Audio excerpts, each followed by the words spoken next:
This all started because we wanted one last wild summer before college. Just me, Jake, my best friend since kindergarten, Dima, and 2 other chaos goblins from our friend group, Tanya, who could talk her way out of a hostage situation, and Max, who once got grounded for starting a food fight with lasagna. Our plan? A cheap trip to Greece. No parents. No rules. No responsibilities. We booked an Airbnb on an island none of us had heard of, Calogria. It looked like heaven in pictures. Whitewashed houses, sun-bleached beaches, olive trees twisting in the wind. It was also dirt cheap, probably because it wasn't on any major travel blogs. That should have been our first red flag. Our parents thought we were going to Santorini. We even made fake itineraries. Max photoshopped us into some stock photo sunsets and we sent them to our parents before the plane even took off. Look, I'm not saying we were evil. Just creatively dishonest. We landed in Athens, took a ferry that felt like it might split in half any minute, and finally arrived on Calogria after sunset. The island was quiet. Too quiet. Like someone muted the world, kind of quiet. Our host, an old man named Nikos, barely spoke English. He handed us keys, made the sign of the cross 3 times, and said something that sounded like, "Don't go north." Naturally, we immediately asked, "What's north?" He looked us dead in the eye and said, "Nothing. Nothing good." Of course we laughed it off. Because we were idiots. The house was actually kinda cute. White walls, blue shutters, a patio that overlooked the sea. No Wi-Fi, but we figured that was a good thing. No distractions. Just vibes. We spent the first couple of days like total clichés. Swimming, day drinking, pretending to be philosophers under olive trees. Tanya tried to flirt with a guy who turned out to be a monk. Max got sunburned so bad he looked like a boiled lobster.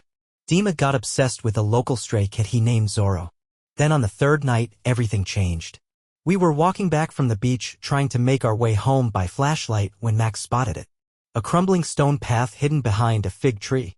"Guys, secret trail," he yelled. Dima was like, "Let's go." Tanya already had her phone out, filming it for her Insta story. The path led us up a hill to what looked like an abandoned mansion. You know the kind, half-collapsed roof, rusted gate, windows like black holes. It stood there like it was daring us to come inside. "Max, bet you won't go in first." "Me, but I will." We climbed through a broken window. The air inside was musty, like wet paper and regret. Everything was covered in dust except one room. That room had a working lamp. A clean table. A laptop, still on. "Dude, someone's living here," Tanya whispered. I stepped closer to the laptop. There was a single video file on the screen. It was named, "Do not open .mp4. Dima, Jake, no? Me, Jake, yes? I double-clicked. And that's when everything started unraveling. The screen went black for a second. Then shaky footage appeared. It looked like a home video. A girl, maybe our age, maybe younger, was in the frame. Pale. Dirty. Her hair was tangled and matted. She was sitting in a dark room barely lit by a single flickering bulb. Her voice shook as she whispered something in Greek. Then she looked straight into the camera and switched to English. "If you found this, leave. Leave the island now. They're watching." Her eyes darted towards something off-screen. Then she leaned forward, whispering so softly we had to crank the volume. "They come at night. They take you from your bed. They say you'll forget. But I didn't. I didn't forget." Then the screen glitched. There was a flash of red, like a flare going off, and suddenly the video cut to static. All 4 of us just stood there frozen. "That was fake, right?"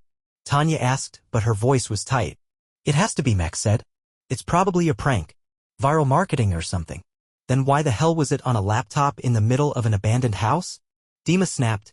I didn't say anything. My eyes were glued to the laptop screen. Because after the video ended, something new had popped up, a map. A hand-drawn map of the island. Our house was marked. So was the mansion. But there was a 3rd location circled in red deep in the northern woods. "That's where we're not supposed to go," Tanya whispered. Max backed away. "Nope. Not doing Blair Witch IRL. Count me out." "But me?" I couldn't stop staring. What if she's still out there? What if she needs help? Dima glanced at me. "Bro, we're not cops. We're not even adults. We have to do something." Tanya sighed. "Fine. We'll go tomorrow. In the daylight. But we're bringing pepper spray, a flashlight, and Zorro. Wait, the cat. He has a good vibe." None of us slept that night. Not because we weren't tired. But because sometime around 3 a.m. the power in the whole house went out. And from the woods behind us, we heard chanting. Sunrise couldn't come fast enough. We huddled in the living room like kids after a horror movie marathon, jumping at every creak of the floorboards. When daylight finally broke, we packed like we were going on a ghost hunting expedition. Flashlights, energy bars, Tanya's pepper spray, and yes, Zorro, who hopped into Dima's backpack like he was born for this. The northern woods looked different in the day. Less Blair Witch, more Narnia before the witch. But the deeper we walked, the more that feeling of we shouldn't be here crept in. Max kept making nervous jokes. What if we find a portal to another dimension? Or worse, bad Wi-Fi. No one laughed. We followed the map. It wasn't drawn to scale, but the landmarks matched. An old stone well, a collapsed barn, a burnt tree that looked like it had been struck by lightning. Then we saw it. A stone arch covered in ivy. Beyond it, a clearing. In the center of the clearing was a circular stone platform, about the size of a kiddie pool. It was cracked and weathered, but still intact. Around it, candles. Dozens of them, wax melted into the ground.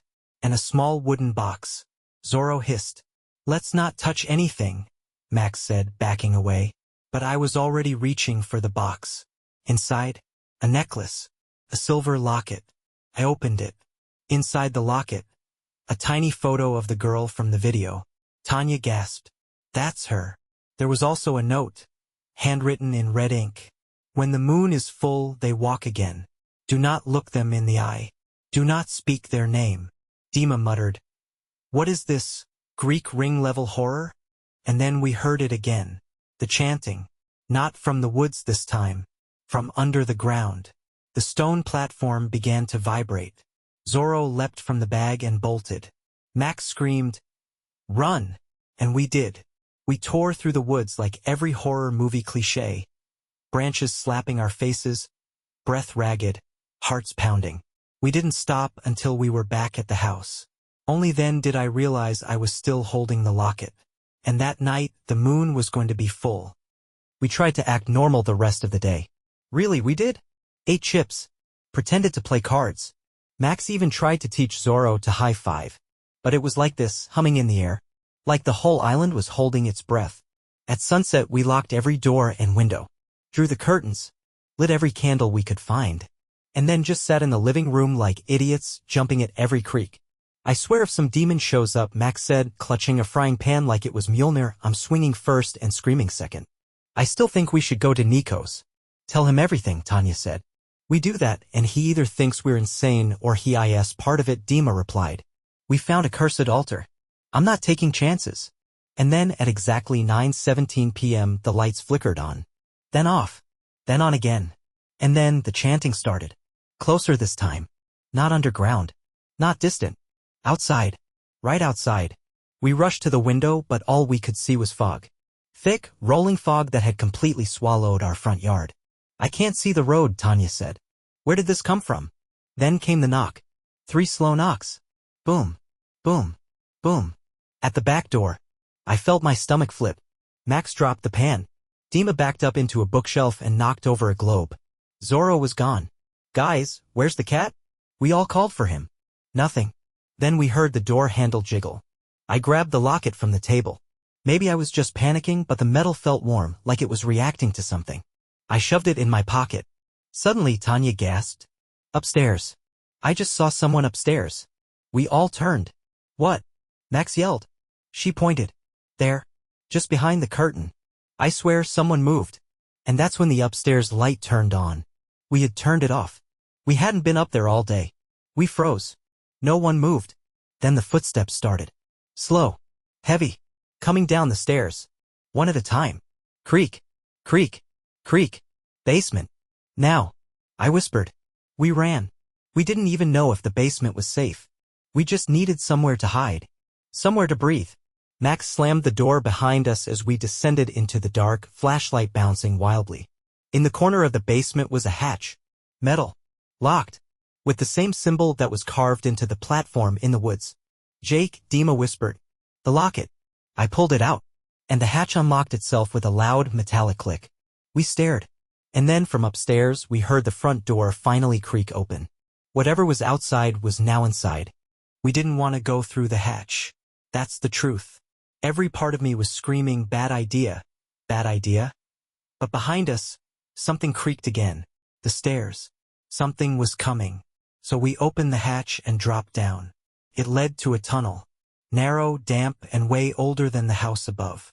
The air smelled like mildew and earth and something else. Something coppery. Blood? Max whispered. This is how horror movies start. I hate this. I hate you. I hate Greece. I ignored him, shining my flashlight forward. The tunnel curved slightly, and the walls were covered in carvings. Symbols. Same ones from the altar and the hatch. Circles within circles. Eyes. Always eyes. We walked in silence, Tanya gripping Dima's arm so hard he winced. After about 5 minutes, the tunnel opened into a chamber. I can't even describe it without sounding insane. It was circular like a ritual space but huge, at least 20 feet wide. And in the center was a pool. Not water, ink, or oil. Thick, black, and swirling as if alive. And floating above it, the same girl from the video. Her eyes were closed. She looked peaceful, almost glowing, but her body hovered a few feet above the liquid, suspended by nothing. Her hair floated upward, like she was underwater. She hadn't aged a day. Is she alive? Tanya whispered. I don't think she's dead, I said. But I don't think she's fully here either. Then Dima tapped me on the shoulder. He was pointing to the wall. Painted in blood or something that looked a lot like it was a sentence in Greek. Tanya translated aloud. She remembers. She watches. She waits. And under it, another symbol. This time carved in deep. My pocket got hot. Burning. I pulled out the locket. It flew out of my hand.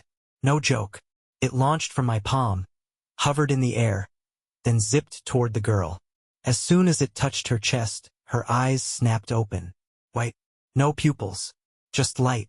She screamed, and the ink pool exploded upward, like a geyser. I don't remember running. I just remember screaming, choking on smoke or steam or whatever was pouring from that place. We crawled through the tunnel, half blind, ears ringing, Max sobbing something about his mom. We slammed the hatch behind us and dragged a bookshelf over it. But the chanting hadn't stopped. It was louder now, and it wasn't just outside. It was inside our heads. We didn't speak for hours. Just sat in a circle in the living room, shaking. Every candle we had burned down to waxy puddles. Our phones were dead. We didn't even try to charge them. We just listened. To the voices. They didn't have words. Just tones. Like humming but dark. Cold. Like if Dread had a soundtrack. Tanya finally broke the silence. What did we wake up? No one answered. It was almost sunrise when Zorro came back. Scratched up, covered in dirt, but alive. He walked right up to me and dropped something at my feet. A key. Where the hell did you get that? Dima whispered like the cat would answer. The key was old. Rusted. Twisted in shape like it had been handmade centuries ago. It had the same I symbol carved into the handle. We had no clue what it opened. But we were starting to think that maybe the girl in the chamber wasn't the villain. Maybe she was the warning. That night, Dima had a nightmare. He screamed so loud he woke the whole house. Said he saw the girl again. Only this time she was in our kitchen. Her mouth didn't move, he said. But I heard her. She said, one must forget. One must return. One must remain. We were like, cool. Great. Love being cursed. That's totally fine. And then Tanya did something insane. She grabbed the key, looked all of us in the eye and said, we're going back. Max just started crying. She wasn't joking. I can't live with this in my head. We started something and we need to end it. There's more down there. We didn't see it all. We argued for hours. Screamed. Packed. Unpacked. But in the end, we agreed. Because what else could we do? That night, under another too-bright moon, we returned to the house. The hatch was still blocked, but this time when I touched the key to the symbol carved into the wood, it sank in. Like the wood was swallowing it. And then the floor split open. A new passage. A staircase leading even deeper. Tanya went first. And the rest of us followed. Into whatever the island wanted us to see next. The staircase felt like it went on forever. We walked in silence. The walls narrowing as we descended. The air was colder, older. Like the breath of the earth itself. Our phone flashlights flickered every few seconds. Max whispered something about ancient batteries and cursed voltage. Nobody laughed. Eventually, the stairs ended. We stepped into a cavern that looked like it belonged in a video game. Huge stone pillars, murals carved into the rock. And in the center an altar. Not like the one from the woods. This one was smooth, pristine, new. It pulsed faintly with light. I felt it in my teeth, like static electricity in my bones. Tanya stepped forward. This is what she wanted us to see. As soon as she said it, torches along the walls burst into flame. No matches, no switches, just whoosh. Magic or something worse. On the far wall, more writing. Dima translated slowly. Memory is the gate. Sacrifice is the key. The island does not forgive. We turned to Tanya.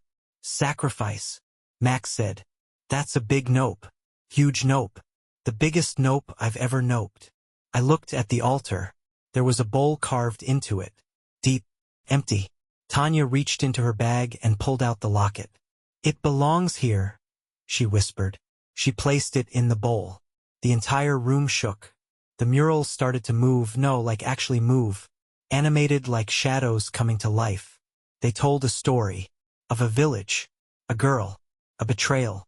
The villagers tried to control something they didn't understand. A force they found buried deep in the rock. Punished them. Cursed the island. Marked the survivors. And one girl chosen to carry the memory. That's her, Dima said. That's the girl. She's not just a warning.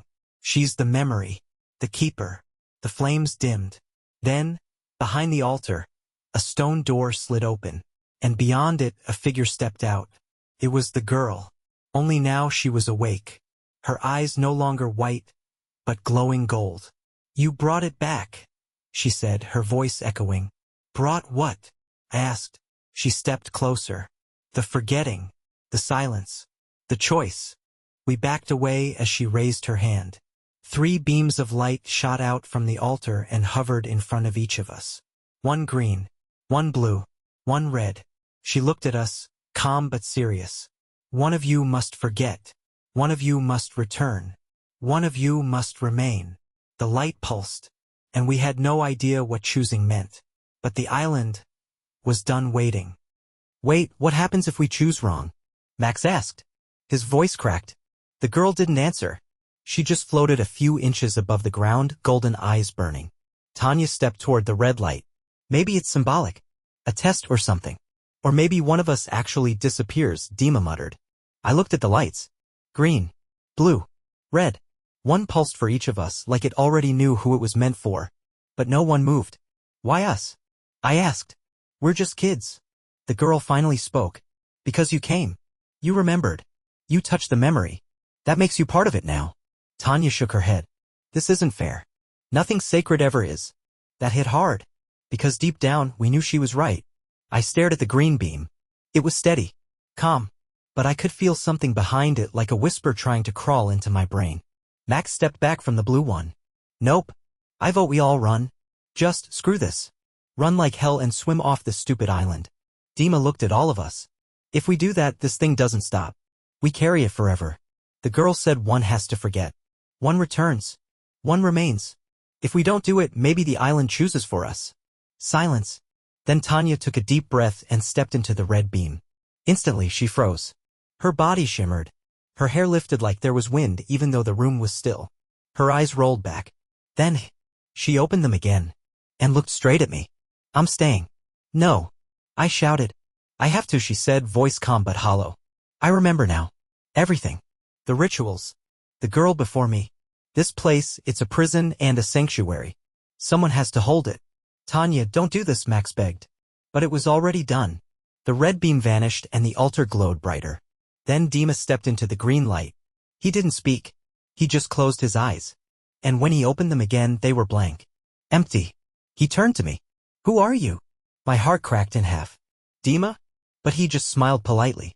Sorry, I think you have the wrong person. The green light blinked out. Only the blue light remained.